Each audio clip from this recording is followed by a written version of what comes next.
So many communities across Canada continue to respond to significant wildfires. So I wanted to take just a moment to recognize all the extraordinary people responding to emergencies of all kinds across our country. And for all of those who've been directly affected, there really are no adequate words. But please know you are in our thoughts and our hearts. And before we get too far into this discussion today, I want to acknowledge also every emergency is different. Each community faces its own unique circumstances, different risks, different hazards, all face difficult decisions. And this isn't a commentary on the response to any particular incident or organization. But I do want to have a discussion that's very timely and important right now. And it applies to almost every emergency. One of the biggest misconceptions in emergency management is that the work ends when the immediate danger has passed. In reality, the emergency isn't over when the fire is out. I'm Wynna Brown, and this is Under Pressure. During the response phase of an emergency, communications teams are operating at full speed. You are flat out. You're supporting the Emergency Operations Center, responding to reporter queries, preparing media statements, coordinating approvals, monitoring traditional and social media. You're supporting elected officials, residents, evacuees, stakeholders, businesses. You're preparing for media briefings and hosting press conferences. You're managing rumors and misinformation. And there's a lot of that going on. And you're often doing all of that while working long hours, making decisions with incomplete information, and you're doing it on limited sleep. But at some point, we will get into the phase, and every emergency I call the new normal. And that's where the emergency itself begins to stabilize and slowly wind down. Evacuation orders start to lift. Media attention begins to fade. Reporters go home.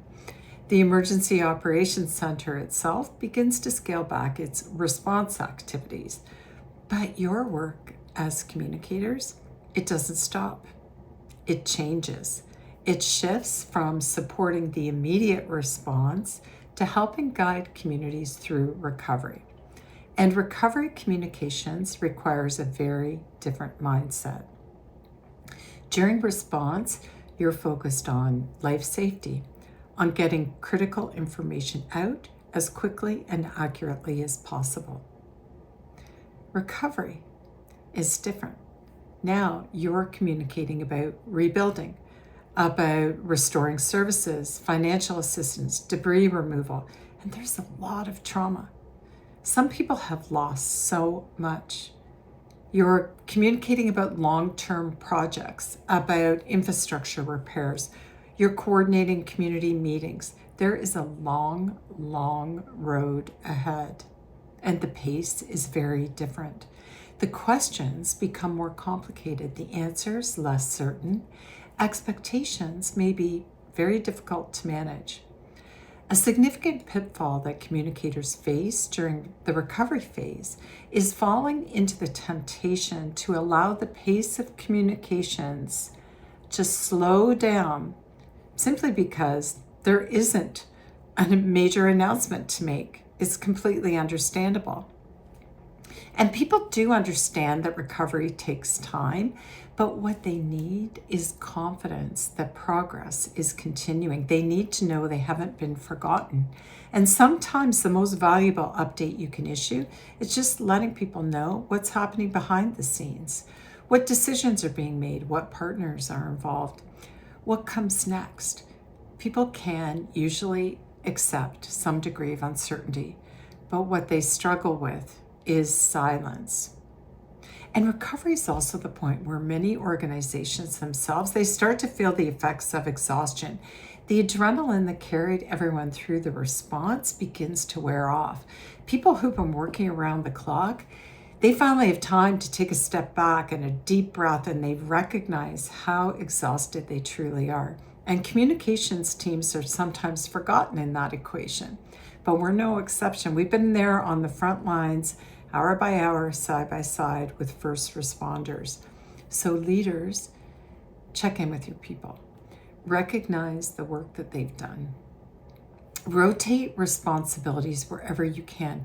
Bring in fresh legs to see the inning through to its successful conclusion. Create the space for rest. Because one thing I do know is the next emergency may just be around the next corner, and it may not wait until everyone is fully recovered. And recovery is your best opportunity to learn. While memories are still fresh, take time, ask some important questions. What worked well? Where did we struggle? What did we need that we didn't have access to? What surprised us? What should we do differently next time? An effective after-action review, it's not about blame, but it is about improving systems and processes. And communications not only needs to be part of that broader conversation and review process with the EOC and responders, but you need one dedicated specifically to communications. There are so many valuable lessons about information flow, approvals, delays, decision-making, relationship building, and those lessons deserve to be captured while they're still fresh. Every emergency will reach the point where the immediate danger is past. Recovery is where communities begin rebuilding.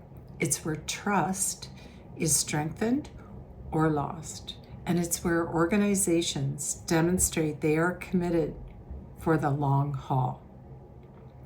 Recovery communications require sustained communications, patience, compassion, empathy, consistency, honesty.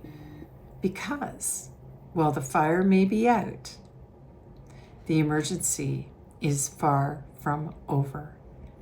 I'm Wynna Brown from Adriane Brown Group. Thank you so much for joining me for this episode of Under Pressure. If you found this helpful, please consider subscribing for more practical insights into emergency communications, crisis management, and public sector leadership.